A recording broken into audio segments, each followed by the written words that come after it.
नमस्कार मंडळी, welcome back to my channel गपशप पॅन्टेट. चला तर पाहूया श्री रामचरितमानस या पुस्तकाचा पुढचा भाग.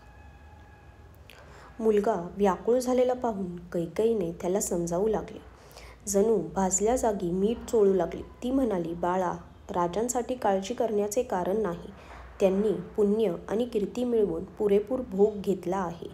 जीवनामध्ये त्यांनी जन्म घेतल्याचे संपूर्ण फळ मिळवले आहे आणि शेवटी ते इंद्रलोकी गेले.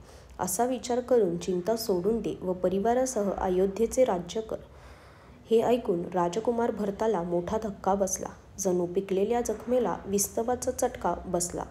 त्याने मन घट्ट करून मोठा उसासा टाकत म्हटले की पापीनी, तू सर्व तऱ्हेने कुळाचा नाश केलास. जर तुझी अशी दुष्ट इच्छा होती तर जन्म घेताच मला मारून का टाकले नाहीस? तू वृक्ष तोडून पानांना पाणी घातलेस. माशाने जिवंत राहावे म्हणून पाणी फेकून दिलेस. माझे हित करण्याऐवजी उलट अहित केलेस.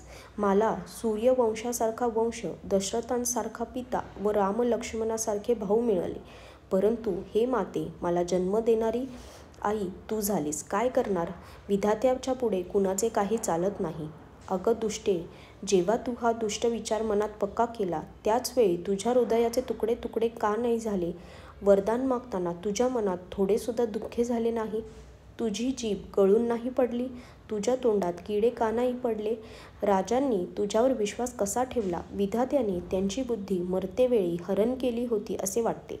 स्त्रियांच्या मनातील चाल विधात्यालाही कळली नाही. तुझे हृदय पूर्णपणे कपट, पाप व अवगुण यांची खाण आहे. आणि राजा हे तर सरळ, सुशील व धर्मपरायण होते. त्यांना स्त्री स्वभाव कसा कळणार?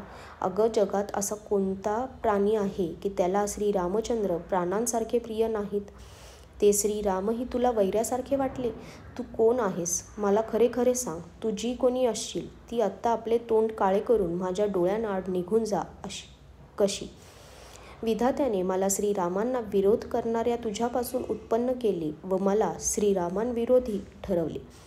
माझ्यासारखा पापी दुसरा कोण आहे? मीच पापी आहे. मग विनाकारण मी तुला बोल का लावू? मातेचा दुष्टपणा ऐकून शत्रुघ्नाचे शरीर क्रोधाने पेटले होते, परंतु त्याचे काही चालत नव्हते. त्याचवेळी तऱ्हेतऱ्हेचे वस्त्रे व अलंकार यांनी नटून कुबडी मंथरा तेथे आली. तिला नटलेली पाहून लक्ष्मणाचा छोटा भाऊ शत्रुघ्न भडकला. जणू जळत्या आगीत तुपाची आहुती पडली. त्याने तिच्या कुबडावर जोराने लाथ मारली. ती ओरडत जमिनीवर तोंड घशी पडली. तिचे कुबड मोडले, कपाळ फुटले, दात तुटले आणि तोंडातून रक्त वाहू लागले. ती विव्हळत म्हणाली, अरे दैवा, चांगले करता मला वाईट फळ मिळाले. मी काय वाईट केले? तिचे बोलणे ऐकून आणि ती नखशिकांत दुष्ट आहे असे पाहून शत्रुघ्न तिच्या झिंज्या धरून तिला फरफटत नेऊ लागला. तेव्हा दयाळू भरताने तिला सोडवले आणि दोघे भाऊ कौसल्य मातेकडे गेले.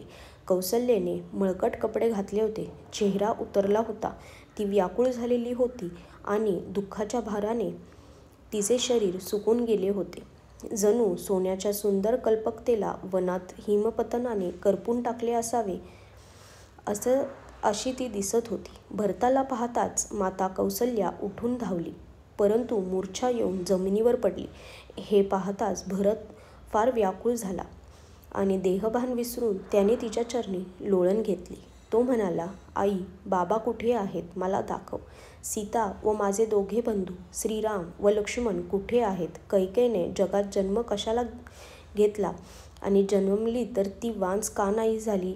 तिने कुलाचा कलंक, अपकीर्तीचा पेटारा आणि प्रियजनांचा द्रोही बनलेल्या माझ्यासारख्या पुत्राला जन्म का दिला? त्रैलोक्यात माझ्यासारखं दुर्दैवी कोण आहे? हे माते, तिच्यामुळे तुझी ही दशा झाली. वडील स्वर्गात आणि श्रीराम वनात गेले. केतूसारखा मीच या सर्व अनर्थाचे कारण आहे. माझा धिक्कार असो. मी वेळूच्या वनात आगीसारखा उत्पन्न झालो आणि भीषण दाह, दुःख व दोषांचा भागीदार ठरलो.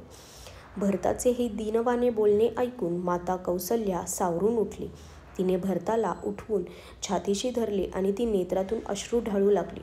सरळ स्वभावी कौसल्य मातेने मोठ्या प्रेमाने भरताला उराशी धरले, जणू श्रीरामच परत आले होते. नंतर लक्ष्मणाचा छोटा भाऊ शत्रुघ्न याला तिने छातीशी धरले. तिच्या हृदयात शोक व प्रेम मावत नव्हते. कौसल्याचा स्वभाव पाहून सर्वजण म्हणत होते की श्रीरामाच्या मातेचा स्वभाव असा का बरे असणार नाही.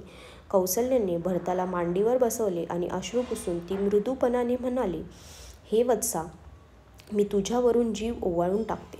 तू अजूनही धीर धर. वाईट वेळ लक्षात घेऊन शोक सोडून दे. काळ व कर्म यांची गती अटळ असते असे मानून मनात दुःख व ग्लानी येऊ देऊ नकोस. बाळा, कुणाला दोष देऊ नकोस. विधाता सर्व प्रकारे मला प्रतिकूल झाला आहे. इतके दुःख देऊनही त्याने मला जिवंत ठेवले आहे. कुणास ठाऊक त्याला काय आवडत आहे. हे तात, पित्याच्या आज्ञेने श्री रघुवीराने वस्त्र व आभूषणे काढून टाकली आणि वल्कले धारण केले. त्याच्या मनात जरासुद्धा विषाद किंवा हर्ष नव्हता. आजच्यासाठी धन्यवाद.